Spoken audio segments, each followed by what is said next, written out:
Federeeshiniin Atileetiksii Addunyaa akkuma waggaa waggaadhaan raawwatu dorgommii bara 2022 taasifaman keessatti atileetota caalmaa galmeessanii sagaleedhaan filachuudhaaf akaakuu ispoortii adda addaatiin warreen kaadhimamoo ta'anii ifa taasisee jira. Dhiiraan atileetonni 10, durbaanis atileetonni 10 addaan bahanii beekamanii jiru. Akkasaa ta'ee barana atileetonni Itoophiyaa keessan jiran. Afrikaa keessaa fiigicha gufachiisoo meetirii 3,000tiin lammiin Morookoo Suufiyaan Elbaakarii kan filatame yoo ta'u, fiigicha dheeraadhaan rikoordii maaraatoonii addunyaa kan qabatee jiru lammiin Keeniyaa Eliud Kipchoogee kaadhimamee jira. Dubartootaan Afrikaa keessaa kan filatamte lammii Naajeeriyaa Toobii Amusaaniiti. Fiigicha dubartootaa meetirii 1,500 atileetiin lammii Keeniyaa Feez Kipigan kaadhimamtee jirti. Yuunaayitid Isteetsii fi Jamaayikaan atileetota 2 filachiisaniiru. Madaalliin yookaan ulaagaan atileetonni kun ittiin filatamanuu fi moo'anii maalinni atileetonni Itoophiyaa bara kana maaliif hin kaadhimamne gaaffiiwwan jedhanu irratti xiinxalaa ispoortii Eebbisaa Nagaasaa wajjiniin waan dubbanne qabna. Dursa waa'ee madaallii haasofne. Maanni madaalliinsaa?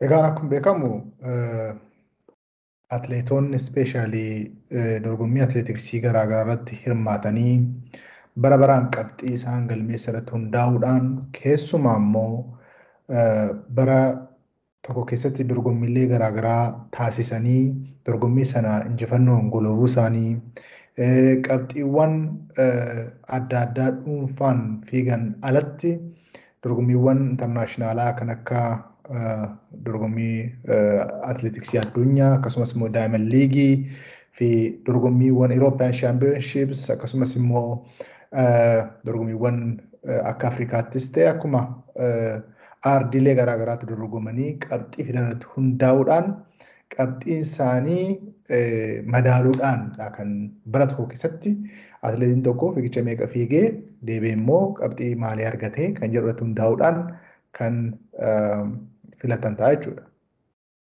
Atileetonni Itoophiyaa barana maaliif kaadhimamtoota keessa hin jirre?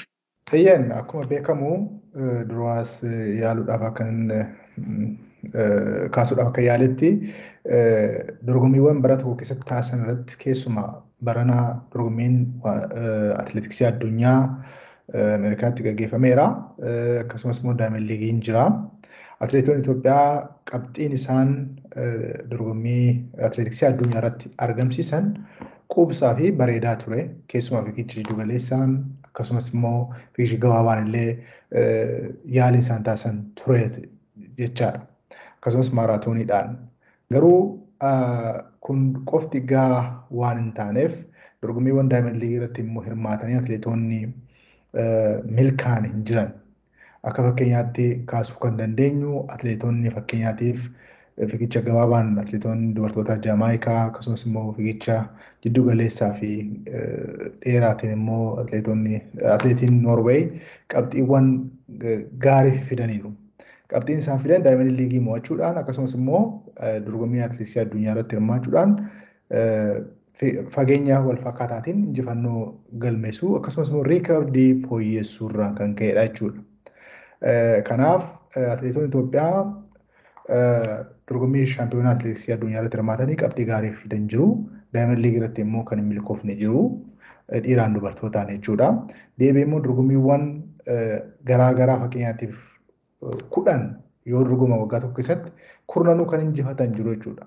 Kanaafuu atileetonni Itoophiyaa 5 yookaan 2 yookaan 3 injifachuu qofti isaaniif akka ulaagaatti filachamuu hin danda'an jechuudha.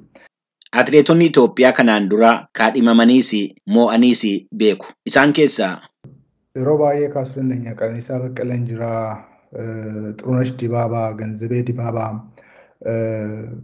Hayilee Gabrasillaasee, Masarat Daffaar, Almaaz Ayyaanaa.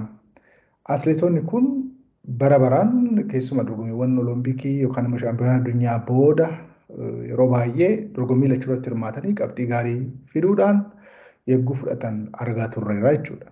Atileetonni sagaleedhaan filatamanii dhiirri 5 fi dubartoonni 5 onkoloolessa 31 halkan walakkaa booda ifa ta'anii beekamu. Eenyufa akka ta'anii achi geenye barra.